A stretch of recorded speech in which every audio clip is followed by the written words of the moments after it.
آپ کے بچے آپ کے ساتھ ہیں، ظاہر میں تو ہیں لیکن حقیقتاً وہ اغوا ہو چکے ہیں۔ آپ کے بچے آپ کی گود میں ہونے کے باوجود تہذیب مغرب کی آغوش میں ہیں۔ عالم کفر دروازے توڑ کر، دیواریں پھیلانگ کر آپ کے گھروں میں گھس کر آپ کے بچے اغوا کر رہا ہے۔ آپ کا ٹی وی اور دیگر اسکرینیں آپ کے بچوں کے دماغوں پر قبضہ کر چکی ہیں۔ ان کے دلوں کو سیاہ اور پراگندہ کیا جا رہا ہے۔ ان کے کان اور آنکھیں حیا سے عاری اور مادر پدر آزاد بنائی جا رہی ہیں، گویا ان کے اعضاء کاٹے جا رہے ہیں۔ اب یہ صرف مسخ شدہ لاشیں ہیں۔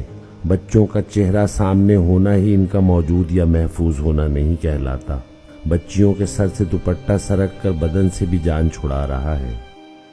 وہ اب یہ بوجھ برداشت نہیں کر پاتی۔ وہ گھر چلانا اور گھر بنانا چھوڑ رہی ہیں۔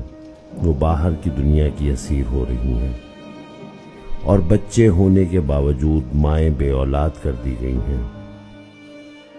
آج کی بچیاں کل کی ماں بننے کے لائق نہیں چھوڑی جا رہی۔ انہیں ذہنی اور جسمانی طور پر بانجھ کیا جا رہا ہے۔ ہم بچوں کو اپنی جیبوں سے بھاری فیسیں دے کر اس تہذیب کے حوالے کر رہے ہیں، وہ تہذیب کہ جس نے آپ سے آپ کا خالق چھینا، اور آپ کی آنے والی نسلیں بھی۔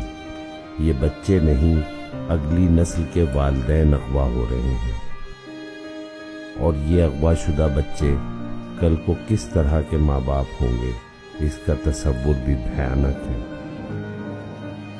جب تربیت کا پہلا مدرسہ ہی تباہ کر دیا جائے گا، یعنی آغوش مادر، باپ کو بے حیا اور آزاد کر دیا جائے، تو اسے کہتے ہیں کڈنیپنگ۔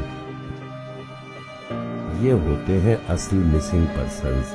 جب نسلیں اغوا ہو جائیں، جب کردار مسخ کر دیے جائیں، جب افکار کچل دیے جائیں، جب تہذیب ہی مار دی جائے، جو نظروں کے سامنے ہو کر بھی کسی اور کے پیروکار ہوں، تو فکر ہونی چاہیے۔